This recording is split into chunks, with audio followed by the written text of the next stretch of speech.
She thought I was just an old woman. Until I turned the tables. They say age makes you soft. But when my daughter-in-law sold my jewels behind my back, she awakened a lioness who'd been napping, not dying. I'm 74, not senile.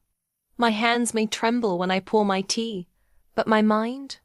Sharp as the diamonds she thought she'd stolen forever. Let me take you back. My son married Clara 5 years ago. Pretty face, polite words, plastic heart. She was sugar to his face and vinegar behind closed doors. But I let it go. For his sake. Then, one morning, I noticed my jewelry box had been tampered with. The ruby brooch my husband gave me on our 25th anniversary. Gone, my mother's emerald ring. Vanished. When I confronted her, Clara laughed. Actually laughed. You don't go anywhere. You don't need them. No apology, no shame. Just arrogance. She sold them all to fund a spa retreat. For herself. That's what I knew. She had to learn. And I don't mean a slap on the wrist. I mean legacy-shattering payback.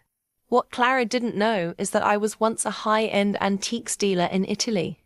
I spent decades appraising heirlooms, spotting fakes, and, most importantly, forging flawless replicas for museum displays. It wasn't just a job. It was a skill set I'd buried. Until now.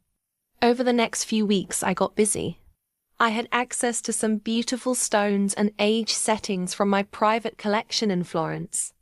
I crafted 10 new pieces, jaw-dropping, intricate, and completely fake. Then I staged a melodramatic moment in front of her. "Oh, I found a hidden pouch of old jewels," I said. "From my late aunt in Rome. Priceless. But I'm far too old to keep them now." Clara's eyes sparkled more than the sapphires in my palm. I reluctantly agreed to let her store them.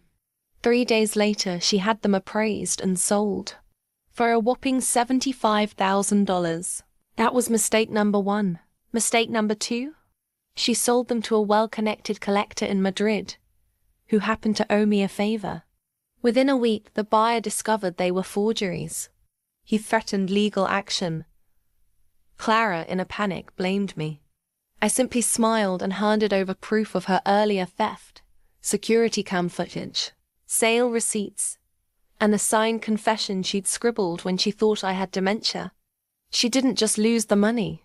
She lost her marriage, reputation, and soon after, her freedom. Fraud has a nasty way of sticking to your record in Europe. And my son? He was heartbroken, but he saw her true colors.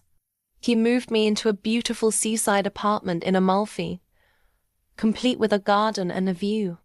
Sometimes people forget the quiet ones are the most dangerous. I didn't scream. I didn't beg. I just waited, and struck with style. Revenge, darling, is best served with aged wine and velvet gloves. Like stories where karma hits hard and fast. This is just the beginning. Subscribe to my channel for more real-life revenge stories that will leave you speechless. Turn on notifications and enjoy.